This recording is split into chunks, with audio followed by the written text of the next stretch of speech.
Ser Podcast. Hola, soy Ramón Lobo y esto es A Vista de Lobo, un espacio en el que tratamos la política internacional de otra forma.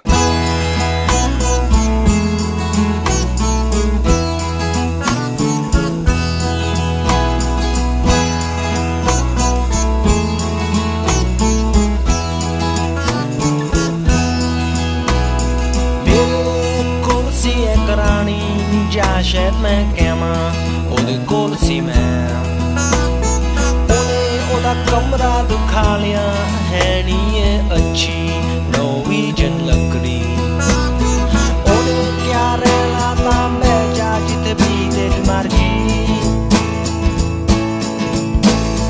ਮੈਂ ਆਲੇ ਦੁਆਲੇ ਦੇਖਿਆ ਕੋਈ ਉੱਥੇ ਕੁਰਸੀ ਨਹੀਂ ਸੀ ਮੈਂ ਦੂਈ ਤੇ ਬਹਿ ਗਿਆ ਸਮਾਂ ਸੋਚ ਕੇ ਉਹਦੀ ਸ਼ਰਾਬ ਪੀ ਕੇ ਅਸੀਂ 2 ਵਜੇ ਤੱਕ ਗੱਲਾਂ ਕੀਤੀਆਂ ਫੇ ਉਹਨੇ ਕਿਹਾ ਸੌਣ ਦਾ ਸਮਾਂ ਹੋ ਗਿਆ। Ramón Lobo, ¿cómo estás, Ramón? Muy buenos días, ¿qué tal? Ya tienes billetes sacados tú, ¿no? Sí, me he sacado los billetes y justo enseguida van a decretar el cierre en Austria, pero bueno, yo voy a Francia. Bueno, te pilla cerca, pero no tanto, ¿no?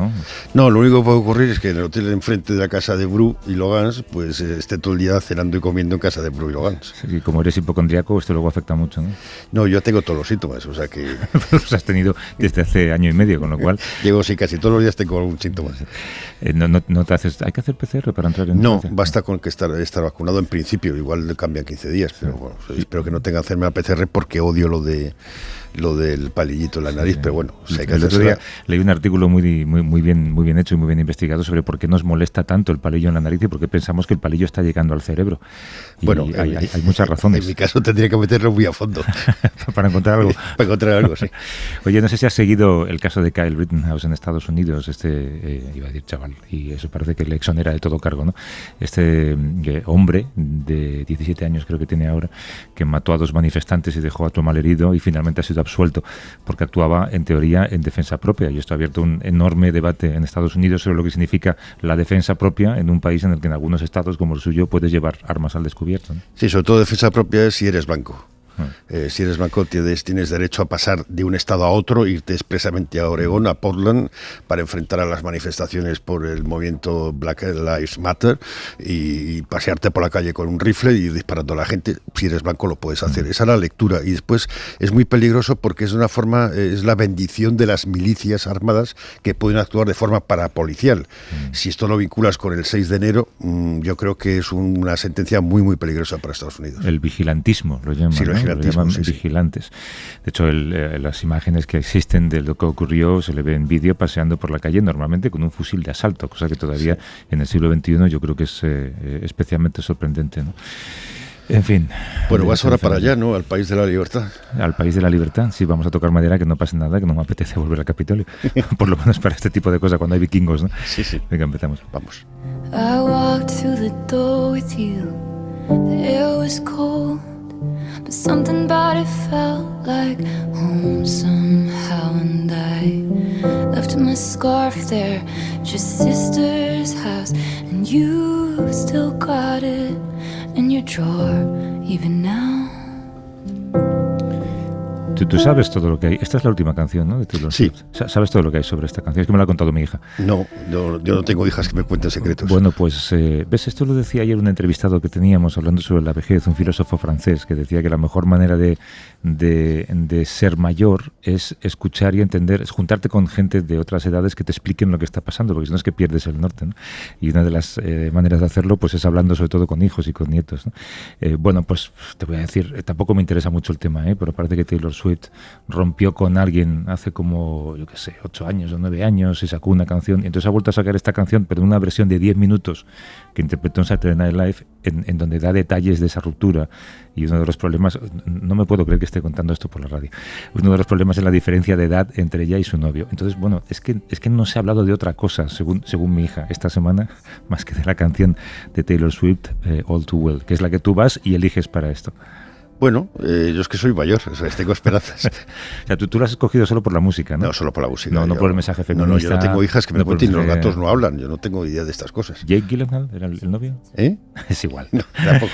Oye, la semana pasada charlábamos con Carmen Claudín, que es especialista en historia rusa y soviética y en espacios postsoviéticos, sobre Bielorrusia y sobre su poder geopolítico.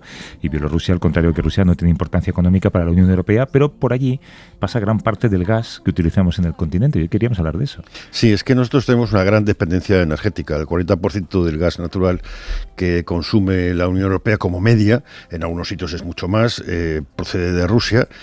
Nuestro segundo suministrador es Noruega y el tercero es Argelia. Y después hay más problemas porque se intentó hacer una especie de rama sur o rama norte que no se ha terminado para traernos gas desde Irán y Azerbaiyán, y eso hasta ahora no se ha podido hacer. Y la rama sur creo que iba a ir por Crimea, y con el incidente de Crimea, con la invasión rusa de Crimea, eso se paró y tenemos una gran dependencia energética. Sí. Esa seguridad energética de Europa se encuentra comprometida por las tensiones que puedan surgir entre los Estados miembros con sus principales aprovisionadores. Podríamos hablar de una diplomacia de gaseoductos, ¿no? Sí, porque es el poder, o sea, tú tienes la capacidad de hacerte pasar un mal invierno, y sobre todo ahora que los precios están disparados. De cortar, ¿no? La capacidad de cortar.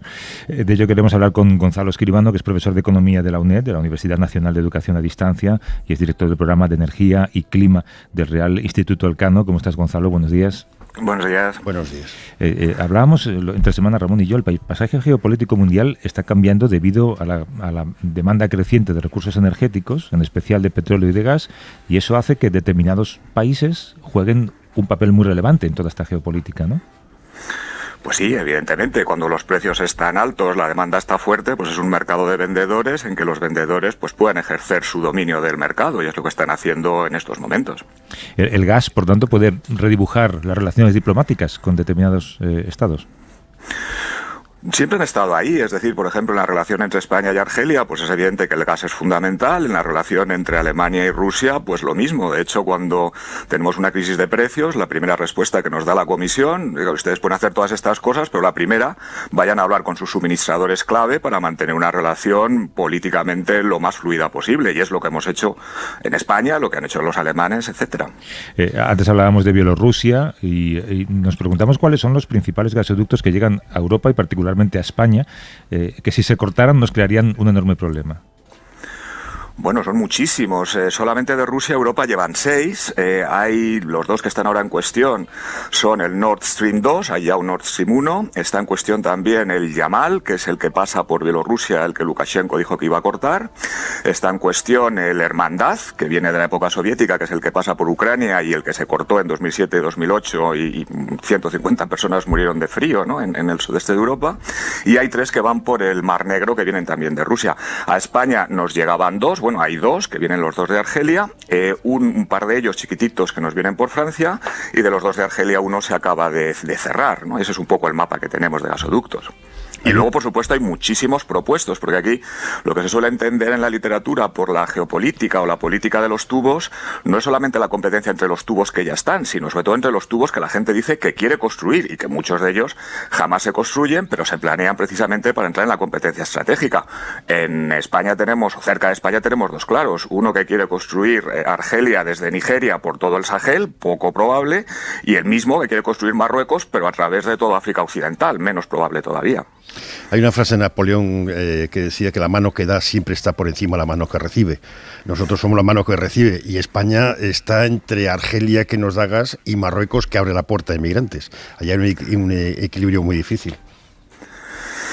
Bueno, sí, pero son temas bastante distintos, ¿no? Yo creo que hay que intentar diferenciarlos, ¿no? Uno es directamente personas, son seres humanos que tienen yo creo, una temática muy diferente, aunque pueda relacionarse, como en el caso de Bielorrusia, ¿no? Yo te cambio esto por lo otro. Pero yo creo que no hay que entrar en ese juego porque, sinceramente, no se puede comparar una molécula con seres humanos, ¿no? Sí, pero nos condiciona la política.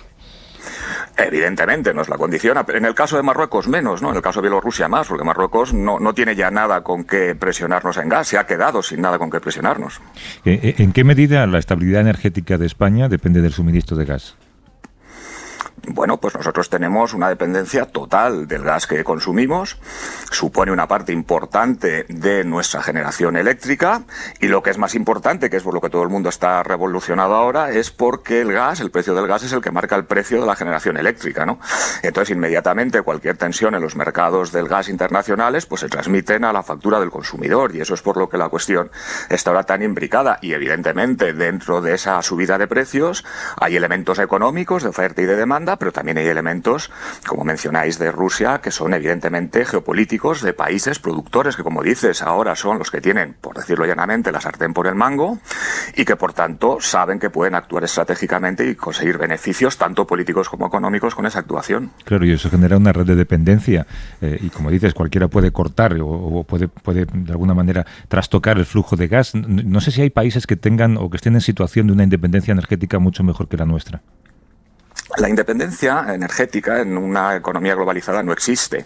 Aunque seamos capaces de depender exclusivamente de nuestras renovables, pues siempre tendríamos que depender del litio, de las tierras raras, de las tecnologías. Lo que es importante es tener una interdependencia sana y bien gestionada y lo más simétricamente posible. Es decir, ¿quién depende más de las exportaciones del gas? ¿Argelia de sus exportaciones, que es el 97% de sus exportaciones, o España de sus importaciones, que son casi el 50%? Pues hombre, es una interdependencia más que una dependencia, ¿no? Y ahí está el saber gestionarlo bien. Ahora, no es lo mismo cuando tú te enfrentas, cuando tú miras el equilibrio España-Argelia, que cuando miras el equilibrio, no sé, Eslovaquia-Rusia. Ahí, claro, verdaderamente el pulso es imposible de mantener. ¿Cuál es el modelo alternativo, las renovables, etcétera? ¿Qué tenemos que hacer? Porque es posible que dentro de unos años el precio ya baje, todo vaya mucho mejor, que justo cuando va a llegar el PP al poder, para decir, mira, nosotros lo hemos arreglado. Pero este mercado es ahora alcista, pero luego vendrá un mercado bajista. ¿Cómo funciona esto? Bueno, si quieres ver a un economista equivocarse, pregúntale cuál va a ser la evolución de los precios de la energía, ¿no? Lo que nos dicen las curvas de futuros es que los precios del gas empiezan a bajar a partir del final del invierno, lo cual tampoco hay que ser muy astuto para derivarlo, pero no tiene por qué ser así, porque, por ejemplo, este verano hemos tenido temperaturas muy altas y se ha consumido más gas para aire acondicionado tanto en el norte de China como en el norte de Europa. Entonces, es decir, no es necesariamente esto va a ser coyuntural o al menos estos picos de precios pueden ser recurrentes en los próximos años por el comportamiento estratégico de los productores, por los efectos del cambio climático, etcétera.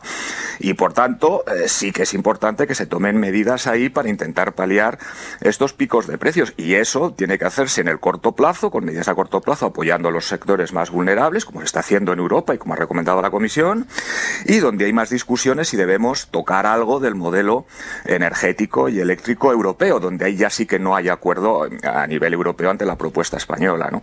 Y bueno, vamos a ver, se ha pedido un informe a la Comisión. Yo creo que hay elementos del diseño de mercado que se pueden optimizar y que se pueden mejorar, pero sobre todo, como bien decís, aquí de lo que se trata es que cada BCM de gas menos con que necesitemos para generar electricidad en España nos baja nuestra demanda de gas, nos baja el precio del gas y nos baja el precio de la electricidad, y para eso tenemos que aumentar mucho más rápido el despliegue de renovables y de sus tecnologías asociadas como almacenamiento, etcétera, de lo que estamos haciendo hasta ahora, porque se nos está creando una brecha, ¿no?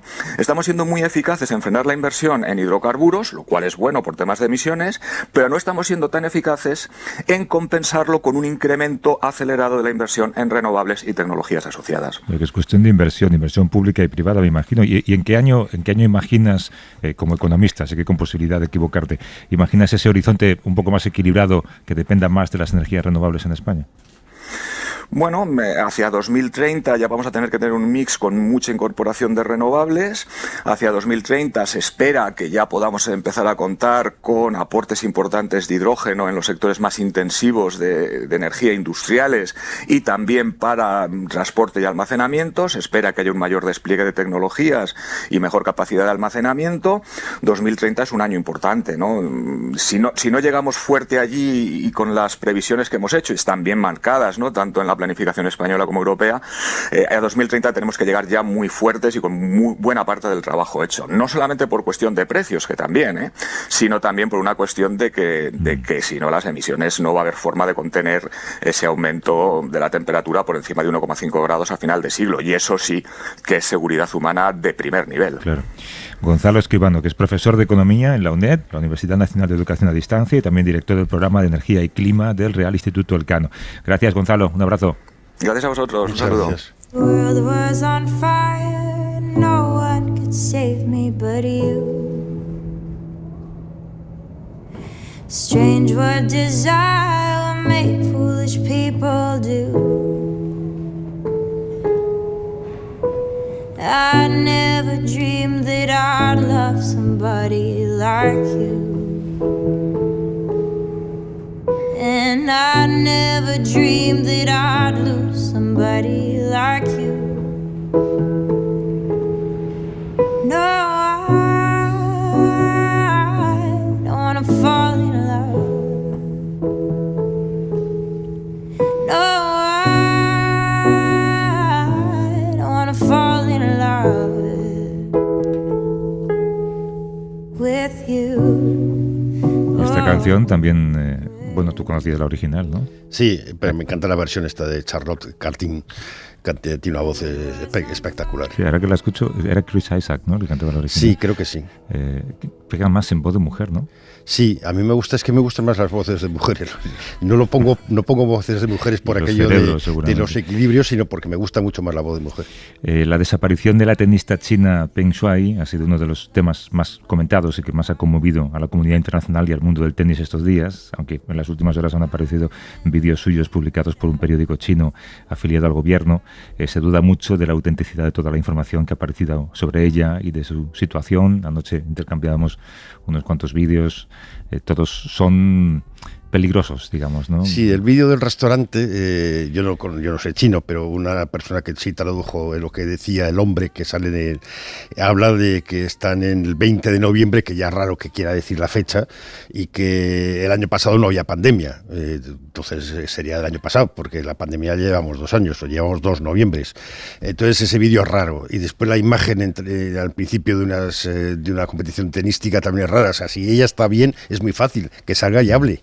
El que no salga y no hable significa que o no está bien o sus condiciones de libertad son muy condicionadas. Sí, hay que recordar que es una tenista de 35 años, que fue además número 1 del mundo en dobles, que denunció violación por parte de un ex vicepresidente chino, si no recuerdo mal. Sí, y además uno que estaba con Xi, con lo cual está protegido por la cúpula, claro. Claro, intentando Estados Unidos, la ONU y por supuesto la Asociación de Tenis Femenino, la WTA, exigen pruebas sobre su paradero y han manifestado que están dispuestos a cancelar sus vínculos con China, aunque ello suponga pérdidas millonarias si nos arroja más luz sobre este caso. Claro, China es imprevisible, lo que antes comentábamos, ¿no? Es irracional es que en el siglo XXI un país con tanta población pueda cerrarse a la información de esa manera, ¿eh? China casi es un modelo futuro más que una cosa de pasado, porque tiene un capitalismo salvaje en el que si tú respetas las normas y quien manda puedes forrarte, pero a la vez es un régimen absolutamente cerrado con un partido comunista, que se llama comunista, como se puede llamar de otra forma, que ejerce una vigilancia policial por ciudadano, ¿no? Y no le gustan las disidencias y no le gusta este tipo de cosas, y hay más casos de gente que ha desaparecido y no es que la hayan matado, sino que está igual en cárceles, pero no sabemos dónde está. Buen arresto domiciliario, que es lo mínimo, ¿no? Sí. Viajamos hasta Pekín de la mano de la periodista y colaboradora del País, Inma Bonet. ¿Cómo estás, Inma? Buenos días. Hola, buenos días. Buenas tardes. Allí tienen 7 horas más, así que ya son casi las tardes. Oye, Peng Shuai denunció al ex viceprimer ministro por obligar a tener relaciones sexuales en su casa. Este hombre se llama Zhang Gaoli, creo, ex viceprimer ministro, pero supongo que esta gente sigue teniendo mucho poder en la sombra dentro del aparato político, ¿no? Sí, bueno, no es exagerado afirmar que Zhang Gaoli fue uno de los hombres más poderosos de China entre 2013 y 2018, durante el primer mandato del actual presidente Xi Jinping. Zhang fue en aquellos años el viceprimer ministro de la República Popular, como habéis explicado muy bien, y entre 2012 y 2017 fue uno de los 7 miembros del Comité Permanente, que es el órgano de poder más alto dentro del Partido Comunista de China y que entonces, al igual que ahora, también estaba presidido por Xi Jinping. Básicamente, por aterrizarlo un poco, porque esta retahíla de cargos creo que suena un poco rimbombante, era la mano derecha del primer ministro Li Keqiang en el gobierno y formaba parte de la más alta jerarquía de la cúpula comunista. O sea, que estaba arriba.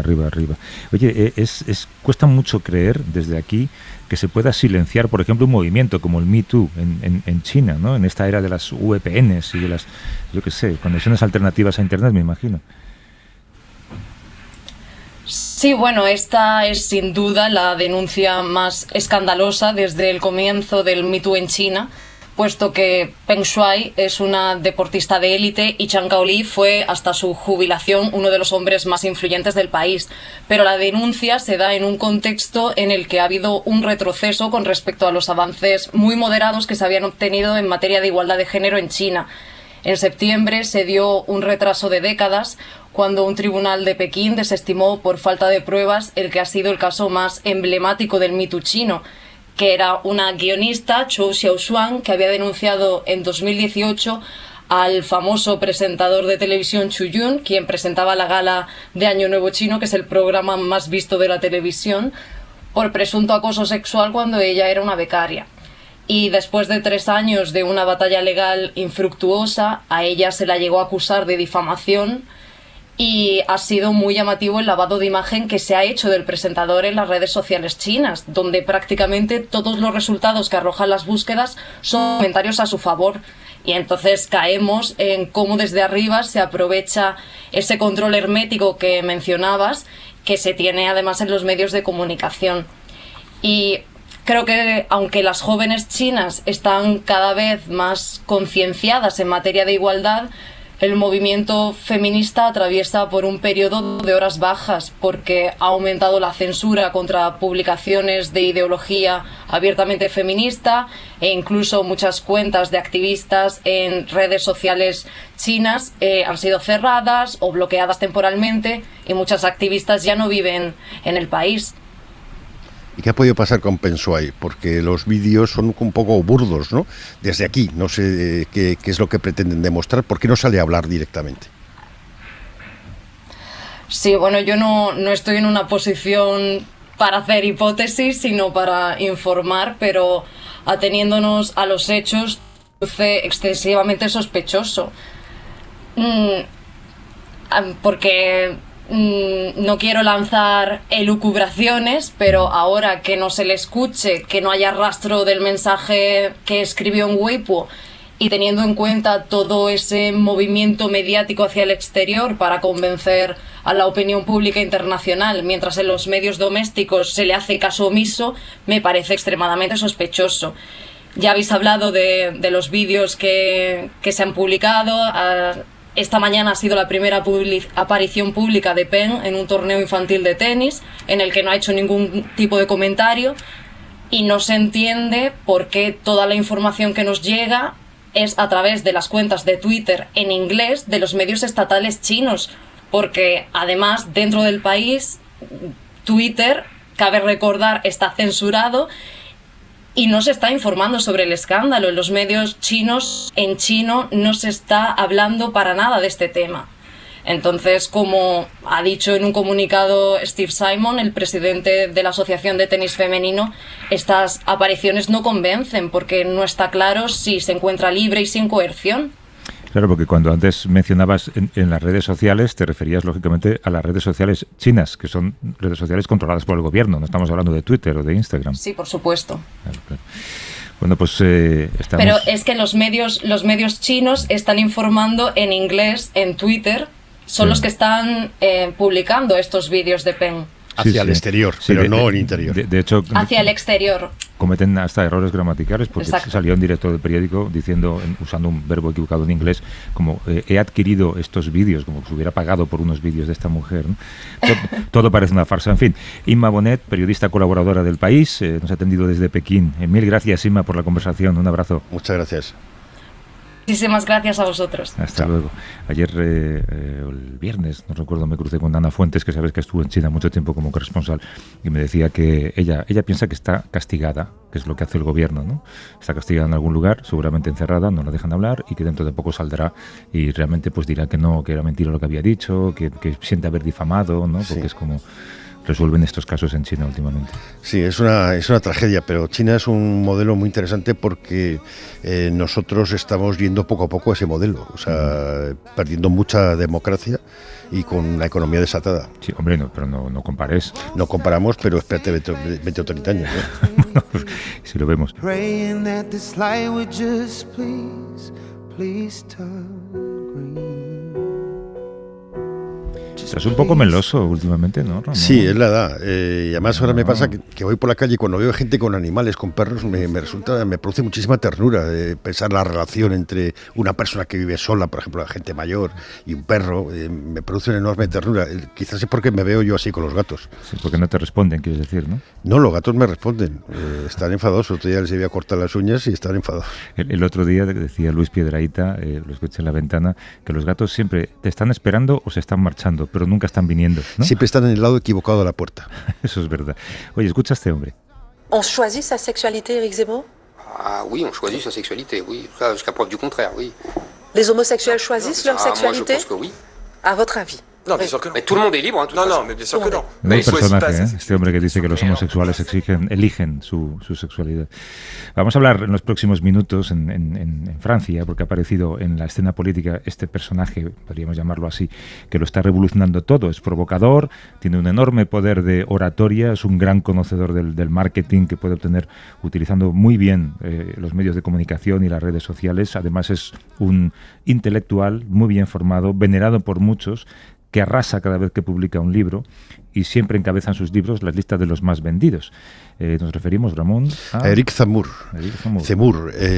Ahora nos dirá nuestro invitado cómo se pronuncia perfectamente, pero es un hombre que ha saltado a las encuestas, todavía no ha dicho que se vaya a presentar a las elecciones que son en abril del año que viene, las elecciones presidenciales, pero ya está cotizando como segundo y ha desplazado un poco a Marine Le Pen, que era la extrema derecha que nosotros conocíamos. Esta es una extrema derecha que surge a la derecha de la extrema derecha y que pone en solfa elementos como esto del matrimonio igualitario, el de la libertad de los homosexuales, en los que no suele entrar Le Pen, porque Le Pen está en otros juegos, y que ha despertado un poco también el pasado más oscuro de Francia, porque para él su héroe es Pétain. Y es una mezcla muy curiosa porque es nacido en Argelia, pero es judío, y Pétain mandó, el régimen de Vichy mandó a los campos de concentración a decenas de miles de judíos franceses. Hay que estar atentos a esta conversación porque es algo que yo creo que todo lo que vamos a escuchar es algo que puede pasar en España si aparece la persona adecuada para cumplir ese papel. Y de hecho yo creo que está pasando ya. Incorporamos a la conversación a un buen amigo de este programa, que es el periodista Marc Bassets, corresponsal del País en París. ¿Cómo estás, Marc? Buenos días. Hola, buenos días. Muchas gracias. Claro, llamar a Zemmour el nuevo Trump francés quizá dice poco, porque Trump, su futuro está limitado por su edad. A Zemmour le queda mucho, ¿eh? Sí, Trump ha sido presidente ya, ¿no? Zemmour todavía quedan 5 meses para las elecciones presidenciales en Francia y pueden pasar muchas cosas, pero ciertamente tienen algunos puntos en común. Un discurso populista que llega a la población, un manejo hábil de los medios de comunicación, ¿no? Sí, los dos, tanto Trump como Zemmour, no son políticos de entrada, ¿no? Son gente que viene de fuera, no son profesionales de la política y no tienen los tics, las costumbres, incluso el respeto a unas ciertas formas y unas ciertas normas que quienes se han dedicado a la política profesionalmente, en los partidos, en las estructuras de los partidos, en los parlamentos, etcétera, sí tienen, ¿no? Ambos, a mí me recuerdan algunos aspectos. La pre-campaña de Zemmour, porque como decíais, todavía no ha hecho oficial su candidatura, pero me recuerdan algunos aspectos de cuando Trump se lanzó a la campaña para la presidencia de Estados Unidos, ¿no?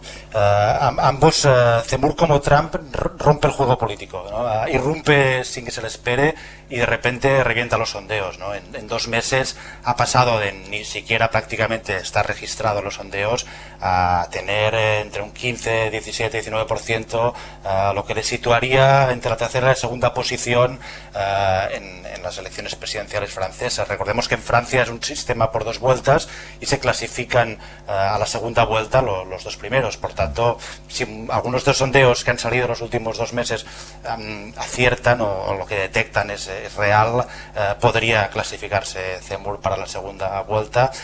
Todos estos sondeos, de todas maneras, dicen que el actual presidente Emmanuel Macron es el favorito, ¿no? Se parecen también, yo creo, Zemmour y Trump en otro aspecto, y es que de alguna manera están haciendo o intentan, Zemmour lo intenta, Trump lo ha conseguido, una OPA en la derecha tradicional, ¿no? Trump captó y transformó el Partido Republicano, que no era su partido, y Zemmour intenta algo que es la unión de una parte de la derecha tradicional, de la derecha clásica, de raíz gaullista, y que en el Parlamento Europeo pues está en el grupo con los democristianos, etcétera, lo que sería en España el PP, pues el sector más derechista de los republicanos, que es esta derecha histórica, con la extrema derecha, ¿no? En cierta forma, romper un cordón sanitario que en Francia más o menos existía, pues él en la práctica, en los hechos, logra que le voten personas de los dos sectores, ¿no? Y después Zemmour logra hacer algo que también sabía hacer muy bien Trump, que es captar la atención mediática por medio de provocaciones, ¿no? Recordemos cuando empezó la campaña de Trump, cada día decía una frase polémica, una declaración polémica, y todas las televisiones estadounidenses, yo diría las televisiones de todo el mundo y los medios estaban atentos a qué va a decir Trump, y así conseguía una proyección mediática que no habría tenido, ¿no? Y con Zemmour, el fenómeno de Zemmour yo creo que se explica en parte también por eso, ¿no? En los últimos 2 meses ha sido casi el monotema en muchas de las televisiones de información continua y muchos medios en Francia. Pero hay diferencias también, yo creo, importantes entre ambos, ¿eh? Sí, la primera, que Trump es un patán y Zemmour es un intelectual, ¿no? Uno se movía a golpe de tuit y el otro se mueve a golpe de libro vendido, porque claro, en Francia se respeta la cultura, eso está bien visto. Sí, yo creo que Zemmour quiere presentarse como un intelectual. Luego hay mucho debate si realmente lo es o no lo es, ¿no? Pero yo creo que Trump encarnaba una figura muy prototípica o mitológica, incluso tópica, de Estados Unidos, ¿no? Que es el businessman, el showman, el hombre de negocios y el hombre de espectáculo, ¿no? Él venía de la televisión y venía del mundo de la empresa, y esto en Estados Unidos es como un poco una figura, un tótem, ¿no? Americano, y él lo representaba. En Francia, yo creo que el equivalente a esta figura sería precisamente el intelectual, ¿no? Este es el país donde casi el término intelectual en el siglo de la Ilustración se inventó, ¿no? Y luego en el siglo XX, pues Sartre, Camus, etcétera. Hay un respeto por la palabra escrita, por el libro y por el escritor y por el intelectual, que hace que entre comillas, el Trump francés, pues en vez de ser un hombre de negocios o un showman que hace reality shows en televisión, pues sea alguien que escribe libros, de 500 páginas, que vende muchos libros, que tiene un discurso muy, podríamos decir, cultural, es decir, lleno de referencias literarias, históricas, y como decía, que se presenta como un intelectual, ¿no? Una periodista belga, una colega, dijo una frase que a mí me pareció muy acertada, y la repito siempre, es que lo que para Trump eran los tweets como arma y como herramienta de propaganda y para hacer política, para Zemmour son los libros. Él empezó a lanzarse a través de un canal de televisión que se llama C-News, no sé si se le puede comparar con Fox News, y un empresario que le apoya, que es además el dueño de Le Figaro, y que de alguna forma es el responsable, no sé si como Murdoch, de lanzar algo que le da dinero, independientemente de las consecuencias. Pues similitud con Trump, ¿no? Sí. Sí, Zemmour digamos que hace unos 15 años que es una figura presente en el paisaje mediático francés. Zemmour es periodista, hay que decir, y lleva tiempo, era un periodista político, es decir, hacía periodismo, cubría los partidos políticos, las elecciones, trabajaba en la sección de política durante mucho tiempo, en varios periódicos, pero durante mucho tiempo en Le Figaro. Pero hace 15 años empezó a publicar libros más de ensayo, más polémicos, provocadores.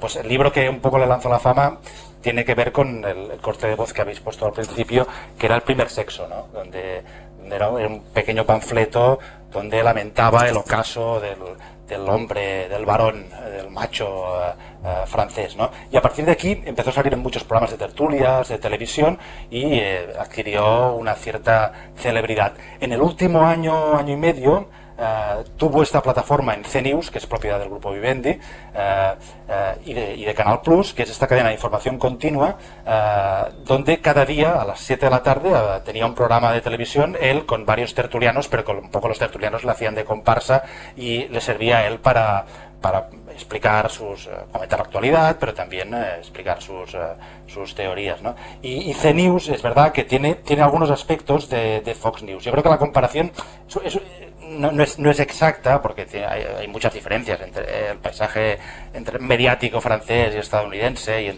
y CNews no es exactamente Fox News. Fox News, digamos, tiene una trayectoria de 15, 20 años, pero sí que le dio este espacio y esta plataforma previa al salto a la, iba a decir campaña, hay que decir pre-campaña, porque, como digo, oficialmente no es candidato aún. Creo que has estado, Marc, recientemente con Marine Le Pen. ¿Ella está preocupada por esto? ¿Piensa que le puede beneficiar electoralmente? Sí, el lunes Marine Le Pen inauguró su sede electoral en París, y hizo una pequeña visita guiada para un grupo de periodistas, y luego estuvo departiendo así en corrillo con los periodistas. Ofreció una copa y algunos canapés, ¿no? Y sirvió para, le preguntamos un poco cómo vivía la cuestión de Zemmour. Obviamente, Marine Le Pen y su partido, el Reagrupamiento Nacional, antiguo Frente Nacional, el partido histórico de la extrema derecha en Francia, están preocupados.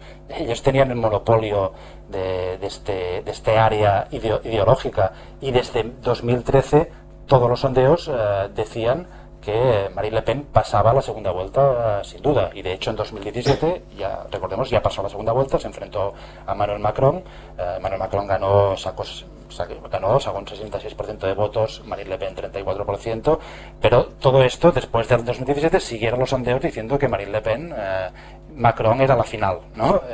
Hasta que llega Zemmour, y Zemmour le quita el cetro de la principal opositora a Macron, y la amenaza, yo creo que es una amenaza existencial para Le Pen, porque le sale un competidor en su terreno, ¿no?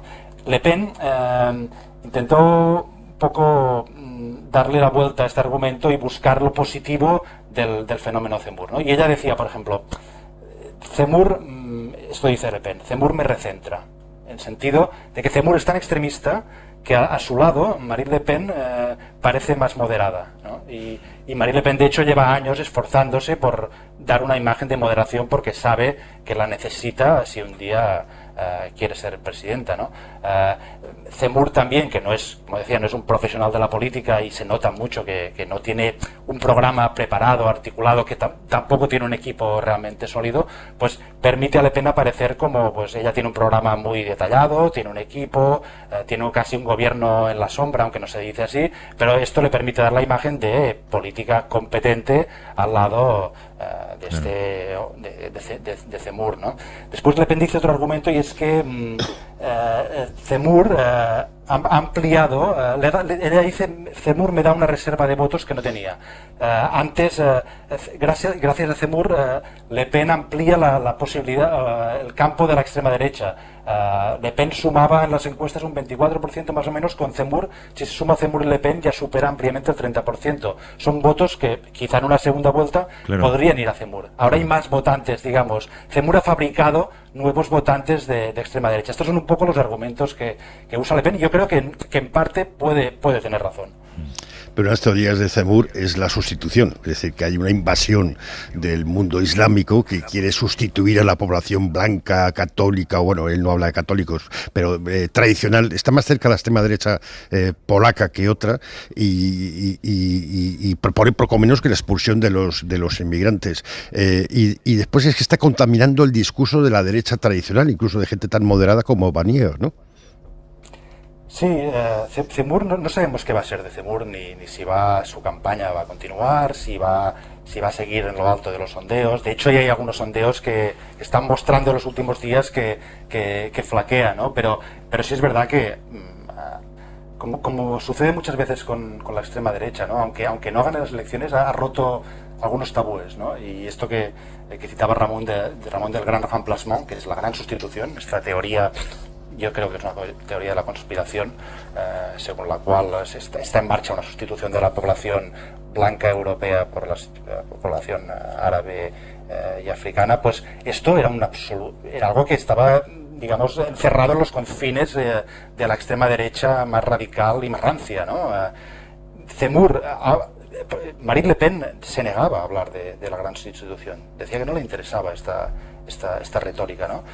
El hecho de que Zemmour empiece a hablar de esto sin ningún complejo, a salir en las teles, a hablarse de ello, rompe este tabú. Y ahora, pues el otro día hubo un debate entre los candidatos a ser candidato de los republicanos, es decir, el partido de la derecha tradicional, y les preguntaron qué opinaban, ¿no? La mayoría, menos uno, dijeron: no nos gusta la palabra de gran sustitución, pero más o menos dieron a entender que lo que reflejaba o lo que describía la gran sustitución no era tan desacertado, ¿no? Yeah. Elecciones presidenciales en Francia en abril de 2022, así que tendremos tiempo de volver a esto. Oye, te agradezco mucho la conversación, como siempre, Marc Basset, que es corresponsal del País en París. Un buen domingo para ti, croissants como mantequilla francesa. Muchas gracias. Un abrazo. Y creo que tengo que pedir disculpas por el sonido de la comunicación, que no era todo lo bueno que a mí me habría gustado, pero bueno, era tan interesante lo que contaba. Sí, pero el contenido es muy bueno. Que merecía la pena. Ramón, hasta el domingo que viene. Muchas gracias. Desde la distancia. Hasta luego. Like a small boat on the ocean, sending big waves into motion. Suscríbete a Vista de Lobo. Todos los episodios y contenidos adicionales en la app de Cadena Ser y en nuestros canales de Apple Podcast, Spotify, iVoox, Google Podcast y YouTube. Escúchanos en directo en la Ser los domingos a las 8 de la mañana. Cadena Ser. La radio.